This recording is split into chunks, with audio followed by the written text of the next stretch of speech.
योगी जी, आप तो राजपूतों का इतिहास जानते होंगे, आप हमारा इतिहास नहीं जानते होंगे गुजरों का।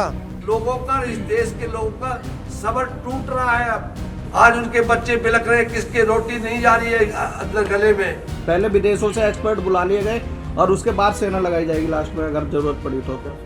स्टेट गवर्नमेंट और सेंट्रल गवर्नमेंट कभी भी कोई निर्णय लेने के हकदार नहीं है। सर, आज क्या कहना चाहेंगे? आज घुड़की पहुंचे आप, उत्तराखंड के पटना का आपने निरीक्षण भी करा, अपने हालचाल जाना, वहाँ के क्या हुआ? देखिए, मेरा इस वक्त आने का मकसद सिर्फ एक है, पूरे देश की आशाएं लगी हैं, उम्मीदें लगी हैं।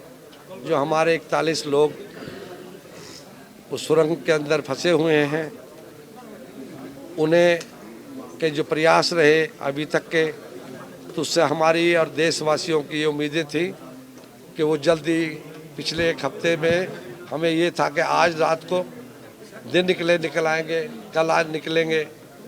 आज मुझे यहाँ के, मैं इसीलिए आया हूँ, मैं पुरानी घटना को फिर दोहराना नहीं चाहता कि पहले भी एक घटना घटी थी। ये बड़े डैम हैं, बड़ी स्कीमें हैं, सरकारों को उस ओर ध्यान देना चाहिए। जब वो घटनाएं होती हैं तब राजनीति होती है, लेकिन तब राजनीति ना करें ना। अगर कोई भी दल पार्टी है तो उस वक्त ये राजनीति ना करें उस वक्त, क्योंकि जब घटना हुई थी तो उस पर मैंने जिक्र किया है कि अगर उस वक्त उनकी डेड बॉडीज भी उनके परिवारों को नसीब नहीं हुई तो दर्दनाक घटना थी। तो मुझे पीड़ा में कहना पड़ा उनको, लेकिन मुझे लगा कि जो प्रयास इस सरकार ने, मौजूदा मुख्यमंत्री ने वहाँ बराबर जाके उनको ढांढस बंधाई, उनको तसल्ली दी, पूरे शासन के एक्सपर्ट्स, टेक्निकल्स, ऑल लोगों को उन्होंने कोशिश की। तो इसलिए मैंने कहा मुझे किसी बीजेपी से या किसी कांग्रेस से कोई दोस्ती नहीं है, दुश्मनी भी नहीं है। अच्छा, उत्तराखंड में मौजूदा सरकार के जो भी आपने जिस तरह बताया गंभीर नहीं है सरकार समस्या को लेकर। हाँ, उसको लेकर मैंने कहा, मैं पहले भी मैंने पीछे जिक्र किया है, लंबा दौरान नहीं चाहता, इस घटना के तौर पर राजनीति नहीं करना चाहता, लेकिन सच ये है कि जो कुछ, चाहे किसानों का मैटर है, चाहे उत्तराखंड के बहुत से मसले हैं, उनको इस घटना से ना जोड़ें, लेकिन इस सरकार को उनको करना चाहिए। मैंने इसलिए सिर्फ उस सरकार के मुख्यमंत्री शासन को कहा है कि उन्होंने जो प्रयास किए वो अच्छे थे। बाकी मेरी हरिद्वार को आपदा क्षेत्र घोषित कर दिया गया, किसानों के लिए जो मुआवजा सरकार ने घोषित किया था और किसान संगठन ने जो मांग की थी, दोनों में काफी डिफरेंस है और अभी तक सरकार ने किसानों की बात सुनी नहीं। ये मैं यहाँ कहूँगा, जब सहयोग प्रशासन अच्छा कैसे होगा? नहीं, मैं प्रशासन को ये नहीं कहा, मैंने सिर्फ ये कहा इस घटना को लेकर, उस घटना से तुलना की मैंने। इस घटना सुन लीजिए, मैं किसान का आपसे बड़ा, मैं किसान का बेटा हूँ और ज़्यादा हमदर्द हूँ। मैंने राष्ट्रीय कार्यकारिणी और बीजेपी जो सत्ता देश में सरकारों में थी, और माननीय मोदी जी को और योगी जी को इस्तीफा दे के सिद्ध कर दिया था कि मैं किसान का बेटा हूँ, किसान की लड़ाई लड़ूंगा, उसके लिए कोई भी कुर्बानी देनी पड़े। मैं आज भी किसान की दर्द के, गरीब के और किसान के साथ हूँ, किसी पार्टी दल के साथ नहीं हूँ। आज मैं आया हूँ, तब भी आया था किसानों की लड़ाई लड़ने, उसी वक्त वो घटना घटी। आज भी मैं किसानों की लड़ाई लड़ने आया हूँ। यहाँ के जो मसले हैं उनको सरकार को हल करना चाहिए।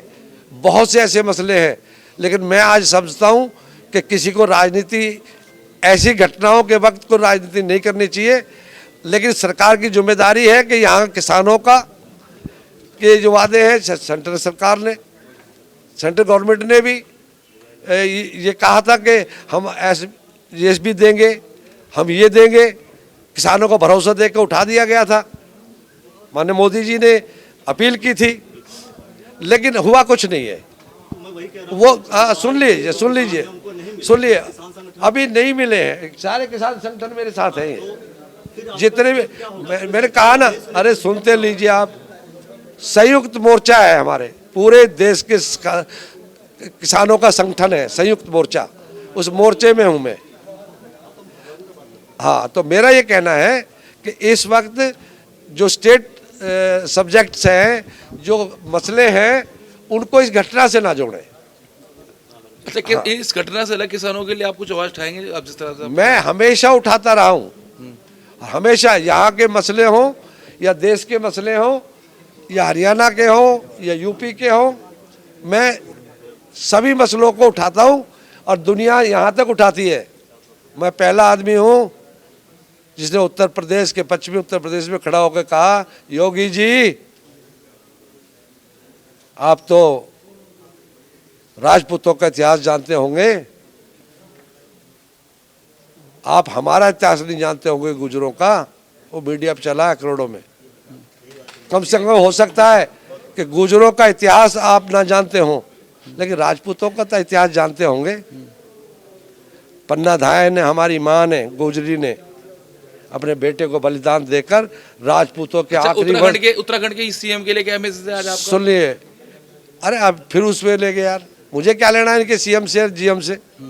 ये जीएम जाने, सीएम जाने, उनका काम जाने, मुझे उनसे क्या लेना है?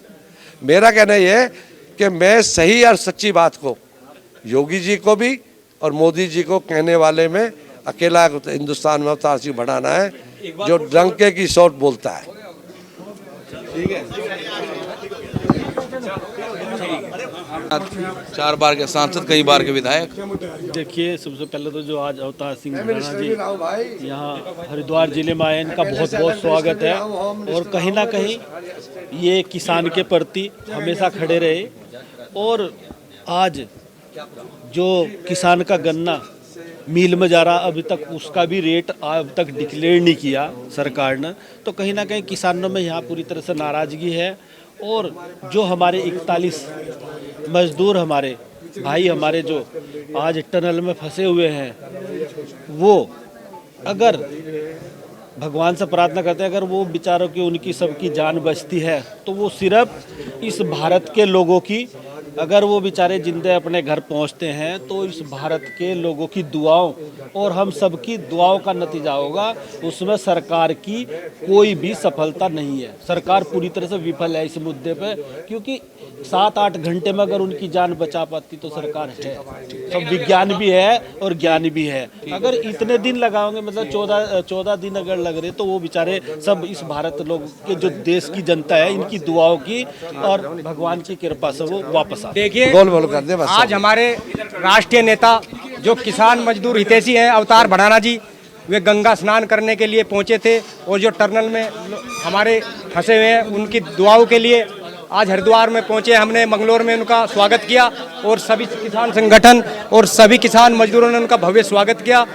और हमारे नेताजी जो अवतार भड़ाना जी हैं, वह हमेशा सच्ची आवाज़ उठाते हैं और सच्चे पे चलते हैं।